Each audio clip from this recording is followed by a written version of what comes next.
Being one of the hottest games of the 90s, it's no surprise that Duke Nukem 3D would make its way onto the 90s best-selling home console, the Sony PlayStation, and that's exactly what happened back in 1997. But despite this essentially being a port of the PC game, it would end up being given the subtitle Total Meltdown in the USA. In other parts of the world, it would perhaps confusingly be known as simply Duke Nukem. Total Meltdown it is. So, following on from my last video where I looked at the Sega Saturn version, I thought today that I'd turn my attention over to the PlayStation port. Hello everyone. I'm Revenant Evil, and today I'd like to invite you to join me as we take a closer look at Duke Nukem Total Meltdown. I hope you enjoy.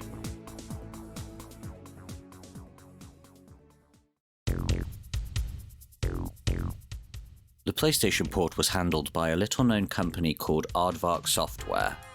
Looking into it, it appears as though Aardvark was basically just this one guy, called Nick Pelling, as seen here during a talk in 2014. I'd been in the games industry for 20 years. I'd made all kinds of games for all kinds of platforms, all kinds of things, from tiny little ones to huge ones. Duke Nukem, Wing Command, all kinds of things. And I got bored.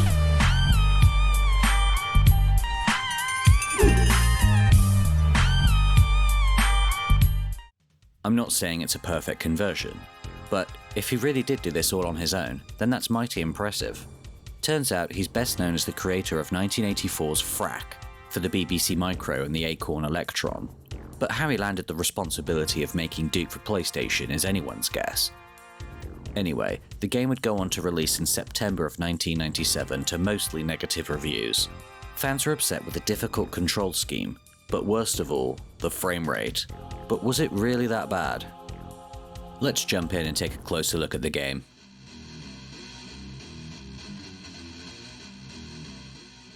Booting into the game, we see that it looks pretty much exactly as you would expect. What we have here is a true port of the Build Engine original, unlike what we saw with the Saturn version. That means it's incredibly faithful to the original game. So, when looking up, the game will distort as it would in the original. And things like these gears that were missing animation in the Saturn version will appear here working as normal. But, minus the low resolution, it looks pretty good in my opinion, provided you're standing still. Now, I would have thought that Sony would be okay with the adult content, but curiously, some minor things have been changed, such as the hanging monk from Death Row being removed.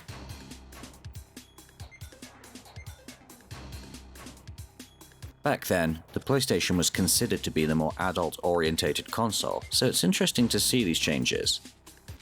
And I also noticed that these movie posters have been swapped out with new ones, although this poster here remains unchanged. So maybe they just wanted to use new posters, rather than this being a case of censorship. The drawback of this being such a faithful port would end up being the terrible performance, often grinding the game to a halt. Check this out.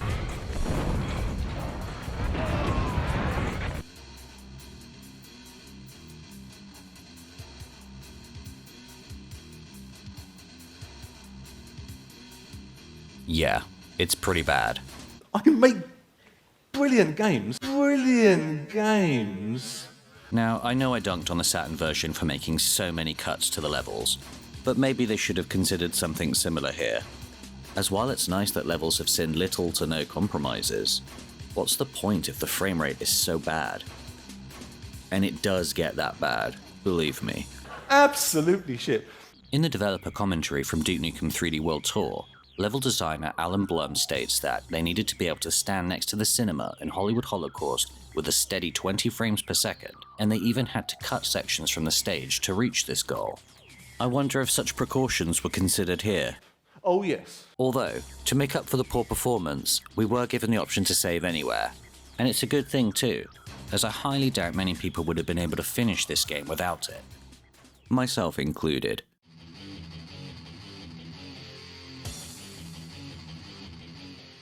This version of the game technically does have multiplayer, but you will need 2 PlayStations, 2 copies of Duke, 2 televisions, and a PlayStation Link cable. So good luck with that. But this absolute legend did manage to pull it off, and was kind enough to let me use his footage for this video.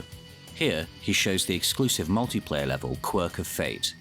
It's a very simple map, but it is another unique level exclusive to this port. Thanks again to Josh for the footage. Cheers, man. Also, the game's missing the damn I'm good difficulty setting for some reason. Now, if I were to guess, I would again put it down to the frame rate. It's hard enough as it is. Oh yeah, did I mention how hard this game is? First of all, the control scheme relies on you memorizing button combinations. For example, to use Duke's Mighty Foot, you've got to press and hold L1 and L2, and then tap square. You'd be forgiven for not even knowing it's there. Items are also tied to a button combination, and you will occasionally find yourself getting killed when all you're trying to do is cycle through your items. After a few levels, I did adapt to the controls and was able to pull off most of Duke's moves. But I'd be lying if I said the controls were good, because they're not. They're shit. Before moving on, I also wanted to mention this cool reimagining of the iconic front cover that they used for the title screen. I prefer the original, but it's nice to see pig cops instead of whatever this thing is. Seriously, what is this thing? I don't remember seeing it in the game.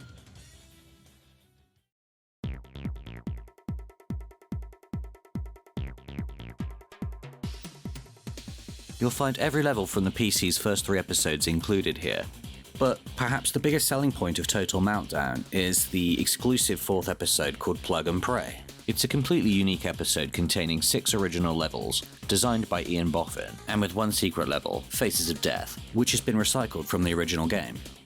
The 6 new exclusive levels are the appropriately named Nightmare Zone, which is inspired by Tomb Raider. This level features laser trap bombs that only decide to render when they're about 1 inch from your face. This level. Trackside Tragedy, which takes inspiration from the 1995 racing game Wipeout. Hats off to the developers for how close they got to the Wipeout look. Overall, I thought it was an alright level. Gates Motel, which is an obvious riff of the Bates Motel from Psycho, but it's a horror-themed level, including references to Resident Evil, The Shining, and The Silence of the Lambs. Duke Royale, which is inspired by Quentin Tarantino's Reservoir Dogs and Pulp Fiction. I enjoyed the shootout at the end of the level, even if it did tank the frames. Alien Rendezvous. This level doesn't seem to be based off anything in particular.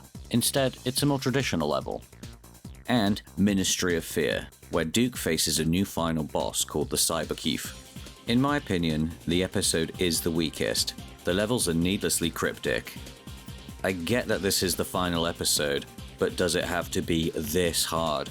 For example, Nightmare Zone is one of those where the f*** do I go kind of levels, and it had me looking up a guide after about 2 hours. I think further playtesting was in order to really nail the flow of these levels. That said, I think there are some cool ideas and themes in here, but I'm in no rush to play them again.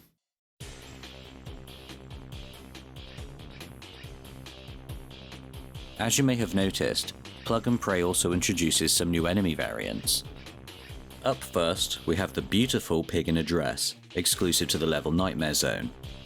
As the name suggests, it's a pig cop but now in a lovely pink dress. Instead of their usual shotgun, they carry 2 handguns. I think I'm in love.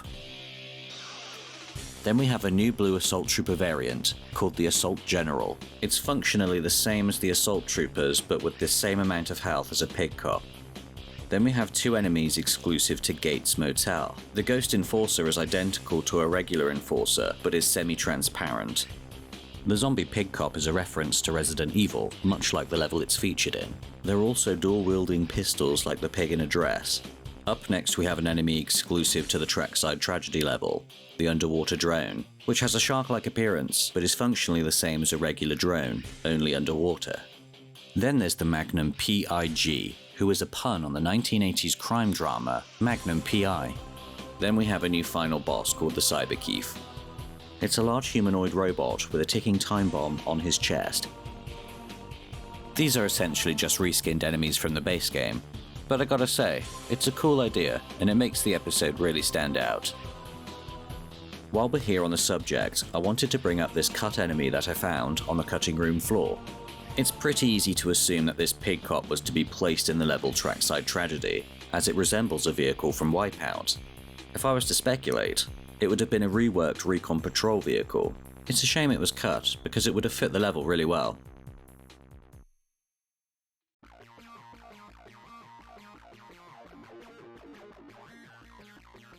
Total Meltdown has a new soundtrack by Mark Knight. It's comprised mostly of original songs, but there's also some remixes of the old music too. All the music used in this video has been pulled from the game, and I personally think that it kicks ass, but I'll do a quick side-by-side comparison so you can make your own mind up.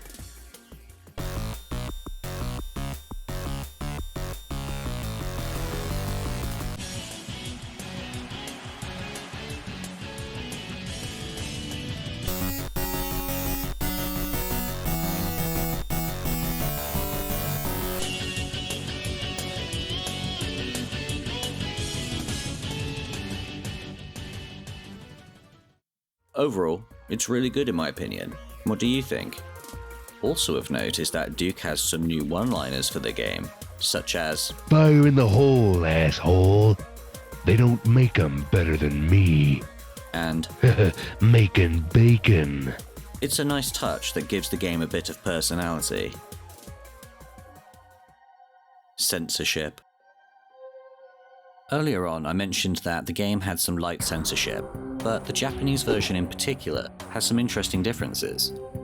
Now, this isn't a definitive list, but take a look at this. For some reason, the PlayStation controller in the controls menu has been re-rendered and had all of its yellow and black graphics removed. Additionally, all babes have been removed from the game. This sucks.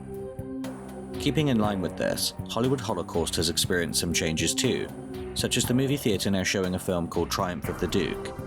And instead of the babe, it shows a strange animation of Duke running towards the screen.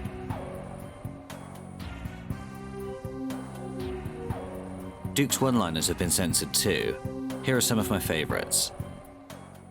Your face, what's the difference? And who can forget Duke's classic line, It's time to bash butt and chew bubble gum, and I'm all out of gum. what do you think? Prototype. In January of 2020, a Duke4.net forums user by the name DukeMania shared online a prototype version of the game. There are several differences present here, so let's jump in and take a look. The posters in the cinema are the same here as in the PC and have not yet been altered for the PlayStation. The final level, Ministry of Fear, has human NPCs rather than non-hostile aliens. This was presumably changed because there's no other male NPCs in the game. Interestingly, 3 famous community-made user maps were ported to Total Meltdown during development and used to test gameplay: Mancar 2, New Fort, and Rampage. I'm yet to play these levels, so I can't attest to their quality, but it's interesting to see them here. I was also hoping to find the unused enemy that we looked at earlier, but unfortunately, it's not here. Also, the damn I'm good difficulty setting that was missing in the final game is here and working as intended. It's a shame it was cut, but I understand why. Total Conversion. For those unaware, a total conversion is a mod that changes everything about the game. Thankfully, in 2018, a group of fans were able to bring the Total Meltdown experience to PC. It has all the quirks, enemies, music, and levels you'd expect from a PlayStation game, but with all the perks you'd expect from the PC version, such as mouse and keyboard controls. All the assault troopers are blue though, which I'm sure is a bug, but other than that, it's awesome. If you absolutely have to play Plug and Pray, then this is the mod for you. I highly recommend it. I'll leave links in the description.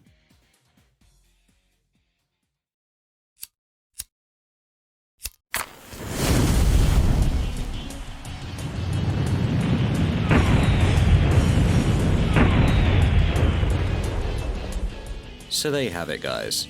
This version of the game gets a bad reputation, and I can see why. The frame rate chugs, and the controls have a steep learning curve. The extra episode is interesting and has some cool stuff, but it's just too frustrating for me to give this game a recommendation, at least on original hardware.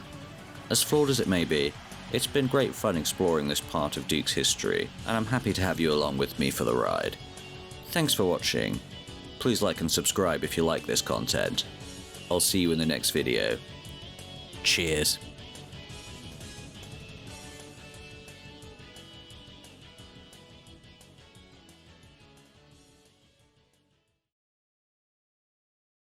I got bored.